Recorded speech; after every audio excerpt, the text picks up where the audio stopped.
मुझे उम्मीद है कि आपको वीडियो में आनंद आ रहा होगा और इस वीडियो में भी आपको बहुत ही आनंद आएगा और आपको फटाफट याद हो जाएंगे। यानी कि आपको जो सीखना है वो एक वीडियो में सीख लीजिए। जैसे 7, 8, 9, 7 से 7 चरणों में राजस्थान का एकीकरण पूर्ण हुआ। 8 से 8 वर्ष 7 माह 14 दिन का समय लगा एकीकरण में। जिस तरह से भारत के संविधान का जो निर्माण का समय पूछा जाता है, इसी तरह से आपके एकीकरण का समय पूछ सकते हैं। 7 में 1 जोड़ेंगे तो 8 हो जाएगा और 7 को 2 से गुना करेंगे तो 14 दिन हो जाएंगे। यानी कि 1 और 2 आपको याद रखना है, जिसमें से आपको पूरा याद हो जाएगा। 9 से 19 रियासत थी, 3 ठिकाने थे। 3 ठिकाने याद करने के लिए आपको नकुल याद करना है। न से निमराना, कु से कुशलगढ़, ल से लावा, 3 ठिकाने थे। यानी कि आपकी क्वेश्चन आ सकता है इनमें से कौन सा ठिकाना नहीं था। शाहपुरा राजस्थान की सबसे छोटी रियासत थी। इस तरह से सबसे छोटी रियासत थी तो आसपास की जो बड़ी रियासत थी उनसे हमेशा इसको भय रहता था कि कब न आक्रमण कर दे। इस कारण शाहपुरा ने राजस्थान में सबसे पहले उत्तरदायी शासन की स्थापना की। यानी कि बिल्कुल आपको आसान हो जाएगा। यानी कि उत्तरदायी शासन की स्थापना सर्वप्रथम किसने की? शाहपुरा ने की। इसी तरह से शाहपुरा और किशनगढ़, ये किशनगढ़ अलग है और कुशलगढ़ अलग है। यानी कि इसमें थोड़ा कंफ्यूज मत रहना, क्योंकि बहुत सी बार आपके कुशलगढ़ भी आ सकता है और किशनगढ़ भी आ सकता है, तो इसमें ध्यान रखना। जो किशनगढ़ की जो चित्र से लिए बनीठनी सावंत सिंह, वो आपको पता होगा इसे।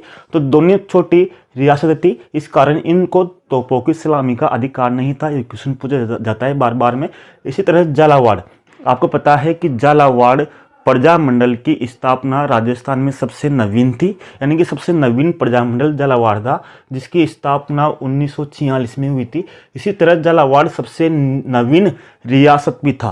यानी कि सबसे नवीन रियासत कौन सी थी? झालावाड़ थी। और सबसे नवीन प्रजामंडल कौन सा था? झालावाड़ था। और इसी तरह अगर आपकी प्राचीन पूछा जाए तो सबसे प्राचीन रियासत थी मेवाड़।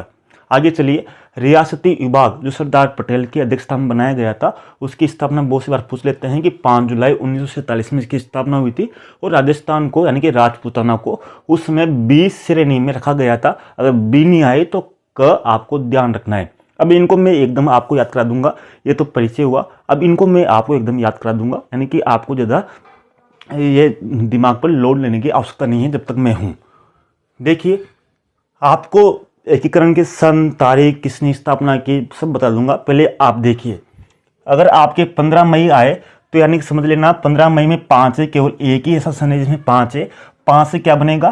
5वां चरण। यानी कि 5 से 5 हो रहा है तो 15 मई मई आ रहा है, तो मई में आगे म है, म से मत्स्य सन। यानी कि 15 मई को 5वां चरण था और मई में मत्स्य सन को राजस्थान में मिलाया गया। यानी कि 5वें चरण में ही 15 मई को मत्स्य संघ को मिलाया गया। आपकी आ सकता है कि मत्स्य संघ को किस दिनांक को मिलाया गया, तो 5वें चरण में मई महीने में इसको मिलाया गया। ठीक है। इसी तरह चौथा चरण, जो चौथा चरण था राजस्थान का एकीकरण का, उसमें चौथे चरण में 4 रियासतों को मिलाया गया। किस में मिलाया गया? राजस्थान में मिलाया गया। कौन कौन सी? जयपुर, जोधपुर, जैसलमेर, बीकानेर। ये चारों रियासतें राजस्थान की सबसे बड़ी विशाल रियासत थी। इस कारण इसका नाम दिया गया वर्ध राजस्थान। यानी कि 4 रियासतों को मिलाया गया तो इस कारण इसका नाम पड़ा वर्ध राजस्थान। इस कारण चौथे चरण को 4 रियासतें मिलाई गई और चौथे चरण में 4 रियासत मिलाने के कारण राजस्थान का नाम पड़ा वर्ध। वर्ध यानी कि बहुत ही बड़ा, इस कारण इसको वर्ध राजस्थान कहा गया। और वर्ध राजस्थान चौथे चरण में क्या किया? चौथे चरण में वो आ रहा है और वो में क्या आ रहा है? वल्लभ भाई पटेल। और उसमें वल्लभ भाई पटेल में क्या रहा है? वह, यानी कि वर्ध राजस्थान का उद्घाटन किसने किया था? सरदार वल्लभ भाई पटेल ने इसका उद्घाटन किया था। सिंपल, चौथे चरण का उद्घाटन वल्लभ भाई पटेल ने, या फिर वर्ध राजस्थान का उद्घाटन वल्लभ भाई पटेल ने। वर्ध राजस्थान यानी कि वर्ध में वो आ रहा है, बंद में भी आ रहा है। यानी कि वर्ध राजस्थान के निर्माण के बाद में बंद हो गया सब कुछ। क्या बंद हो गया?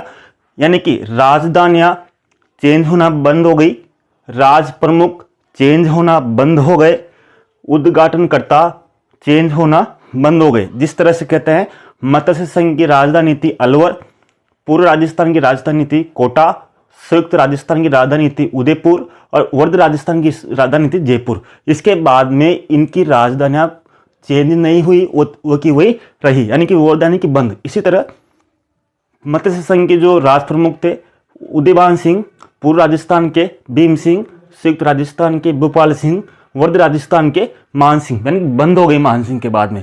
अगर आपसे पूछ ले राजस्थान संघ के कौन थे तो वही थे, यानी कि तीनों में 4-4 है। तीनों में कितने हैं? 4-4, यानी कि बहुत से बच्चे 7 चरण रहते हैं जो कंफ्यूज रहते हैं कि हमें 7 याद करने पड़ेंगे, 7 ही राज प्रमुख याद करने पड़ेंगे, 7 ही राजधानी याद करनी पड़ेगी। तो ऐसा बिल्कुल भी नहीं है, केवल आपको 4 ही याद करने हैं, जिसमें आपका दिमाग का लोड कम हो जाएगा। और लोग नृत्य हैं या आपकी किसी भी तरह के हैं, या फिर आप मेरे ग्रुप में जुड़ सकते हैं। रेट वाले बच्चे या सेकंड ग्रेड वाले बच्चे जो तैयारी कर रहे हैं वो मेरे साथ ग्रुप पे जुड़ सकते हैं। इसी तरह से उद्घाटनकर्ता गोडगिल था, नेहरू और वल्लभ भाई पटेल। जिससे मैंने आपको बताया वल्लभ भाई पटेल में वर्ध आ रहा है, यानी कि वर्ध राजस्थान का उद्घाटन किसने किया था? सरदार वल्लभ भाई पटेल ने। इस तरह से आप इनको याद कर सकते हो। अब बहुत सी बार कंफ्यूज ये होता है कि राजस्थान संघ या संयुक्त राजस्थान, तो आपको बता दूं राजस्थान संघ यानी कि संघ था वो छठे चरण में आया। यानी कि संघ में क्या आ रहा है? संघ में स आ रहा है, 6 में भी क्या आ रहा है? स आ रहा है, सिरोही में भी क्या आ रहा है? स आ रहा है, 26 में भी क्या आ रहा है? 6 आ रहा है, यानी कि सब में स की आवाज आ रही है। तो राजस्थान संघ ध्यान रखना बिल्कुल आसान हो जाएगा आपके। राजस्थान संघ का यानी कि जो राजस्थान संघ बना वो 6वें चरण में बना। इस चरण में स की आवाज आ रही है। इस चरण में सिरोही का विलय किया गया 6ठे चरण में, और इसका जो निर्माण हुआ वो 26 में स की आवाज आ रही है। 26 जनवरी 1950 को किया गया। बिल्कुल आसान है। इसी तरह आप याद कर सकते हैं मार्च 3 बार आ रहा है इस पूरे एकीकरण में, और 1948 भी कितनी बार आ रहा है? 3 बार आ रहा है। यानी कि जैसे 18 मार्च 1948, यानी कि बहुत से बच्चे कंफ्यूज होते हैं कि 18 मार्च 1948 वहाँ पर जैसे पढ़ गए तो वहाँ पर बहुत सी बार 1947 आ गया ऑप्शन, 1949 आ गया, तो बहुत से बच्चे कंफ्यूज कर देते हैं। क्योंकि आपके 150% तो आते हैं, आप 1% पढ़ रहे हैं घंटों से, यानी 150% की लड़ाई है। अगर आप एक बार कंफ्यूजन में इनको गलत कर देंगे तो फिर आपकी बहुत समस्या हो जाएगी। तो ध्यान रखना 18 मार्च में आगे क्या है? 8, और 48 में भी क्या है? 8, यानी कि 8 से ही राजस्थान के एकीकरण की शुरुआत हुई। आप कभी नहीं भूलोगे। यानी कि 18 मार्च 1948, फिर 25 मार्च 1948 और 18 अप्रैल 1948, यानी कि 3 बार 48 आए और 3 बार ही मार्च आएंगे, 1 2 3। इस तरह से आप याद कर सकते हैं। ये आ गया आपका पांचों चरण। 15 मई 1949 आपको पता है 5वें चरण में क्या हुआ था? 15 मई में 5 आ रहा है पीछे, तो 5वां चरण कब था? 15 मई को। मई में क्या हुआ? आ रहा है मई में, तो मत्स्य संघ का इसमें विलय हुआ था। चौथा चरण 30 मार्च 1949 को, 30 मार्च को राजस्थान दिवस मनाया जाता है, क्योंकि चौथे चरण में आपको बताया कि 4 रियासतों का विलय हुआ था, राजस्थान की सबसे बड़ी रियासतों का। इस कारण इसको वर्ध राजस्थान का नाम दिया गया था। 26 जनवरी छठा चरण आपको बताया दिया इस तरह से, और 1 नवंबर को राजस्थान 1956 में राजस्थान का एकीकरण पूर्ण हो गया था। यानी कि इस तरह से आप याद कर सकते हो। वीडियो अच्छा लगा हो तो मैं और वीडियो बनाने की कोशिश करूंगा, ताकि आपका केवल एग्जाम के 5 मिनट पहले देख लेना इसको, जिसमें आपका सब कुछ क्लियर हो जाएगा। उम्मीद है। हेलो दोस्तों, नमस्कार। आप सभी लोगों का स्वागत है। राजस्थान में कुछ ऐसे टॉपिक है जिनको आपको पढ़ना नहीं है, आपको समझना है। इसमें से आपके प्रजा मंडल वाला टॉपिक है जो आपको समझना है केवल 5 मिनट के अंदर। जैसा कि आपको पता है कि जो प्रजा मंडल थे उनकी स्थापना आपको ध्यान रखने के लिए आपको क्या करना है? 1935 में, 1937 में, 1940 में, 1941 में, यानी कि कोई भी प्रजा मंडल की स्थापना नहीं हुई थी। ये आपको ध्यान रखना है। यानी कि अगर आपके सन आए और सन में आपके 4 ऑप्शन आएंगे, तो उनमें से अगर आपके 35 से 30 40 41 43 सन दिखे तो आप समझ जाना कि इसमें से सन नहीं है, तो आपके एक ऑप्शन ऐसे ही गलत हो जाएगा। यानी कि आपको यही ध्यान रखना है, ठीक है। तो यानी कि राजस्थान में जितने भी प्रजा मंडलों की स्थापना हुई वो इन्हीं सनों में हुई थी। अब देखते हैं कौन कौन से प्रजा मंडलों की स्थापना हुई। बात करें 1931 में सर्वप्रथम जयपुर और बूंदी प्रजा मंडलों की स्थापना हुई थी। आपको पता है सर्वप्रथम जो दोनों प्रजा मंडल की स्थापना हुई, उसी तरह जयपुर और बूंदी रियासतों के कारण ही राजस्थान में सर्वप्रथम मराठाओं का प्रवेश हुआ था। यानी कि बूंदी के बुद्ध सिंह थे और जयपुर के सवाई जय सिंह थे। इन दोनों के आपसी विवाद के कारण ही सर्वप्रथम राजस्थान में मराठाओं का प्रवेश हुआ था। तो इस तरह से आप समझ सकते हैं सर्वप्रथम जयपुर और बूंदी की स्थापना हुई थी प्रजामंडल की। दूसरा, 1934 में हाड़ौती और मारवाड़ प्रजामंडलों की स्थापना हुई। यानी कि आप देख सकते हो कि हाड़ौती और मारवाड़ दो जिले नहीं हैं, दो भूभागों के नाम है। यानी कि 1934 में हाड़ौती और मारवाड़, जिस तरह से हाड़ौती हो गया, मेवात हो गया, मारवाड़ हो गया, यानी कि हाड़ौती और मारवाड़ ही दो प्रजामंडलों के नाम दिए गए हैं। बाकी जैसे मेरवाड़ा इस तरह से प्रजामंडल नहीं है, यानी कि जिलों के नाम नहीं है।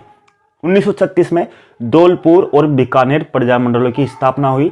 इनको आप कैसे ध्यान रखोगे? आपको पता है कि धौलपुर और बीकानेर को आप जानते हो कि राजस्थान में, यानी कि राजस्थान की वे रियासत जो भारत में सर्वप्रथम यानी कि एकीकरण के भारत के जो बनाया गया सरदार वल्लभ भाई पटेल के द्वारा, उसमें सबसे पहले जो रियासत शामिल हुई वो थी बीकानेर और सबसे अंत में जो शामिल हुई वो थी धौलपुर। यानी कि सबसे पहले बीकानेर, सबसे बाद में धौलपुर, यानी कि दोनों रियासतों का जो प्रजामंडलों की स्थापना हुई वो 1936 में हुई। इस तरह से याद रख सकते हैं। 1938 में आपको पता है कि 1938 में ABC यानी कि ABC प्रजामंडलों की स्थापना हुई 1938 में। इसको मेवात क्षेत्र भी बोलते हैं या मत्स्य क्षेत्र भी बोलते हैं, जैसे A से अलवर, B से भरतपुर, C से करौली, इस तरह से याद रख सकते हैं। 1939 में 3 यानी कि 39 यानी कि 3 को 3 से गुना करोगे तो आपके 9 आता है। यानी कि 1939 में अगर देखें तो 3 रियासतों यानी कि 3 रियासतों में प्रजामंडलों की स्थापना हुई। कोटा, किशनगढ़ और सिरोही प्रजामंडलों की स्थापना हुई।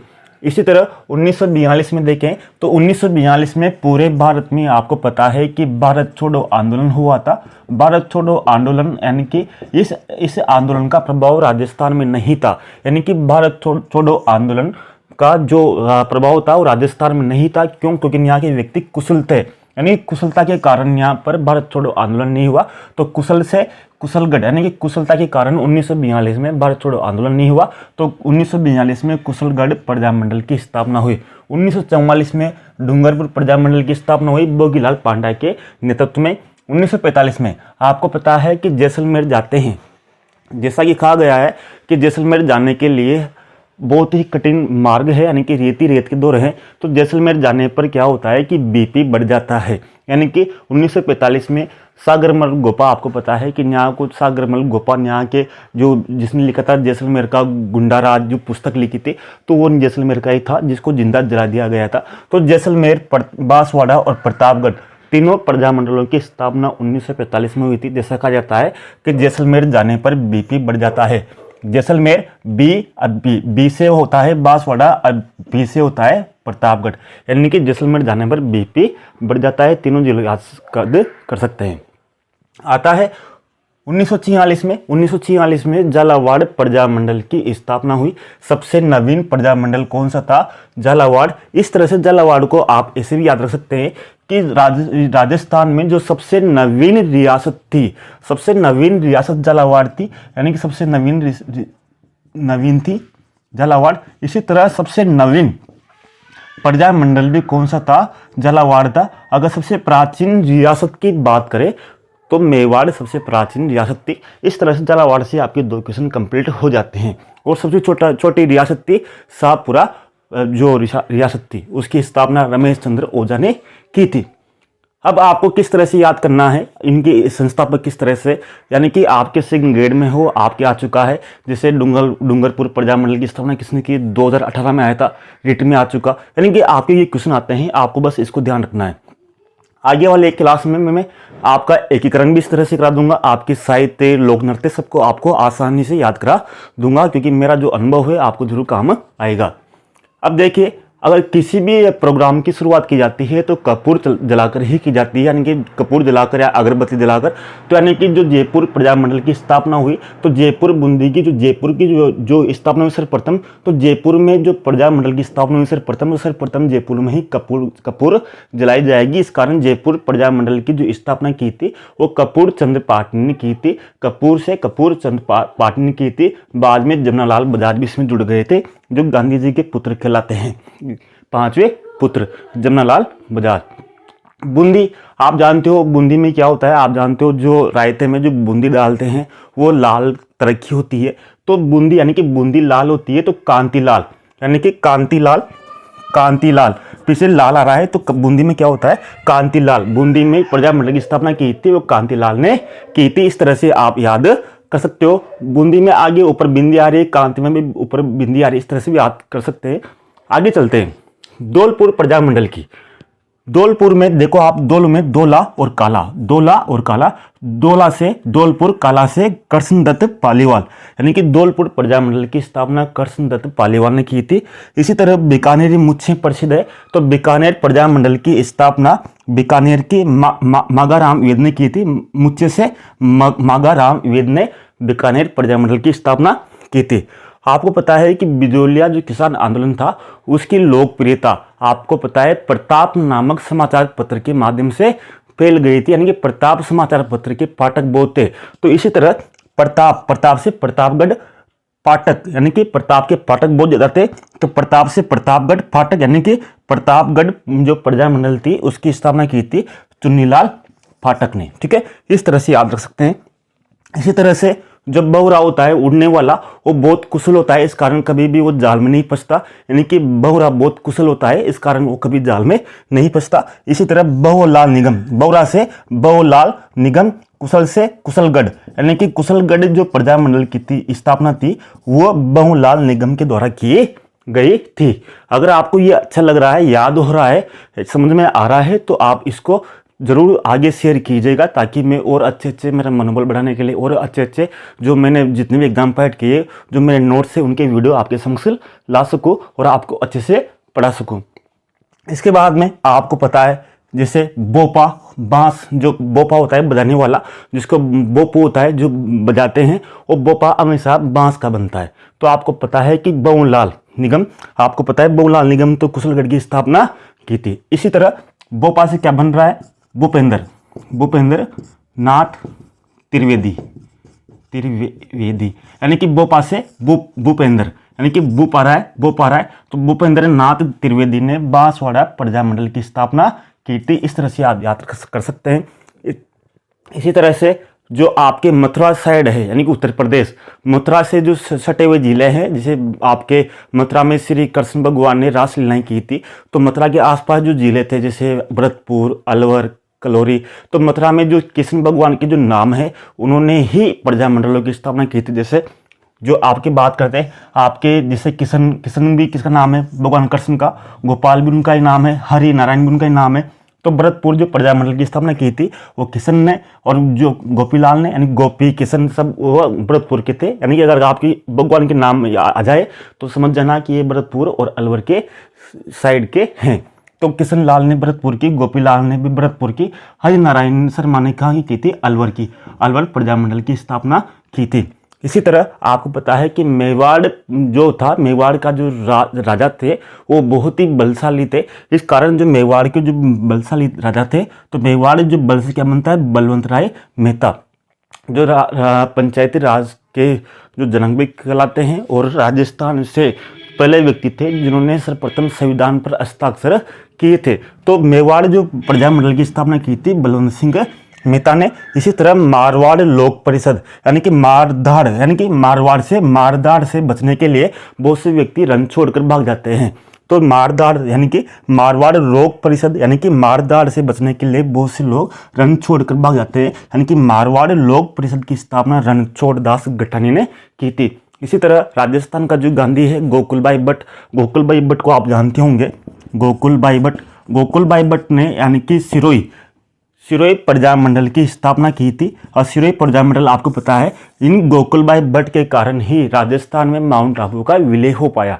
यानी कि अगर गोकुलभाई भट्ट नहीं होते राजस्थान के गांधी, तो माउंट आबू का जो विलय है वो गुजरात में निश्चित था। लेकिन इनका जो जन्म स्थान था हातलगांव, वो राजस्थान में माउंट आबू में पड़ने के कारण राजस्थान में मिलाया गया। तो इन्होंने सिरोही प्रजामंडल की स्थापना की थी। आपको समझ में आया हो तो जरूर आप इस वीडियो को, इसके बाद में आने वाले वीडियो को, एकीकरण को, जो लोक नृत्य हैं जो आपको समझने हैं, यानी कि जो आपको पढ़ने नहीं है, आपको समझने हैं। कुछ विषय ऐसे हैं राजस्थान के जिनको आपको समझना होता है, क्योंकि उनको पढ़ोगे तो बार बार भूल जाते हैं।